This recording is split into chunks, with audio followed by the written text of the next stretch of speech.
Ceann Comhairle. There is no doubt, Minister, that there is a recovery underway. We all accept that. There is no doubt that the public finances are better now than they were 2 years ago, 5 years ago, or even 10 years ago. There is no doubt that the fiscal space, which we can have disagreements on, means that we will have about €10 billion extra to spend over the next 5 years, depending on what we want to do with it. And I don't dispute the figures which are in the spring forecasts and the stability programme update which have been presented to us. But the reality is that all of those figures have to be put into the context of your party's taxation policies and budgetary policies, and also the policies of the Fianna Fáil party as well, which in my view are very similar. You put forward very similar fiscal policies in relation to the last election. And the figures, I suppose, in the budgetary plans on page 44 of the document, which were referred to by Deputy Doherty earlier on, in relation to the total revenues, the total revenue spend as a percentage of GDP and the total expenditure spend as a percentage of GDP, really exposed the fact that the low tax, low spend policies of both Fine Gael and Fianna Fáil are going to continue for the next 5 years.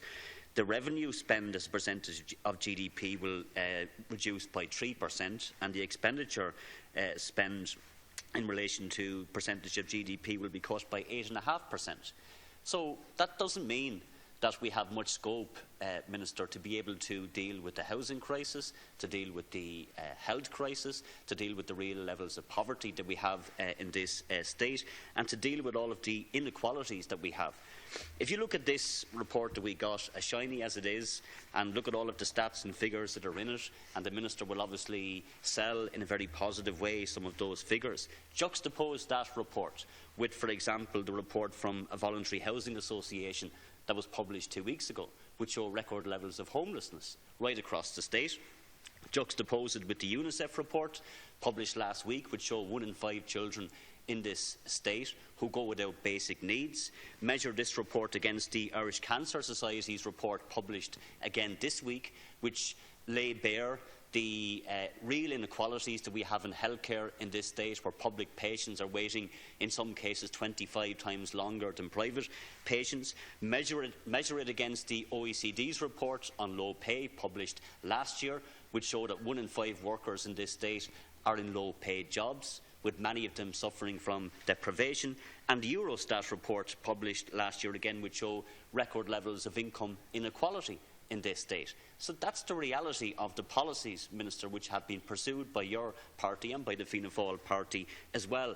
And the consequence and the outworking of those policies mean that we have children who go hungry, families who end up in mortgage distress, children who are sleeping in emergency accommodation, patients lying in hospital trolleys, older people not getting home helps, families living in poverty, and all of that is going to get worse.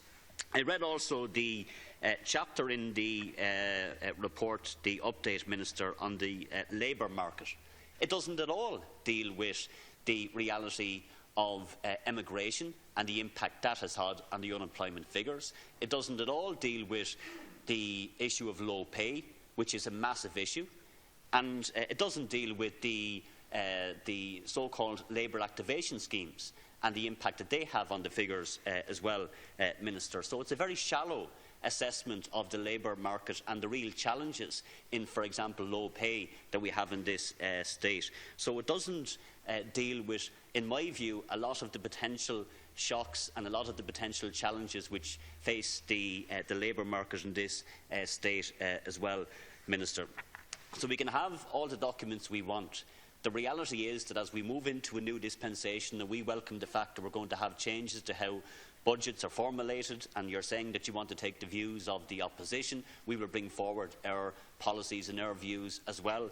If the forecasts, the budgetary plans in this document are actually delivered, and we do have a reduction in revenues and a reduction in expenditure as a percentage of GDP, then how, Minister, are we then going to deal with the real catastrophe that we have in housing and the challenges in healthcare and the challenges in public spending that we do have and in public services that we have in this state? We are not going to be able to do it. And it was already remarked that we have one of the lowest capital spends in the entire European Union as a percentage of GDP, and yet you want to reduce it. Why? So that you can give more tax cuts to the wealthy and the super wealthy in this state, over and above making sure that children and older people and sick people and people who need supports get those supports. And that's the reality of the policies which are being pursued by the outgoing government, and I would say will be pursued by the support of Fianna Fáil as well, if there is some arrangement concocted over the next number of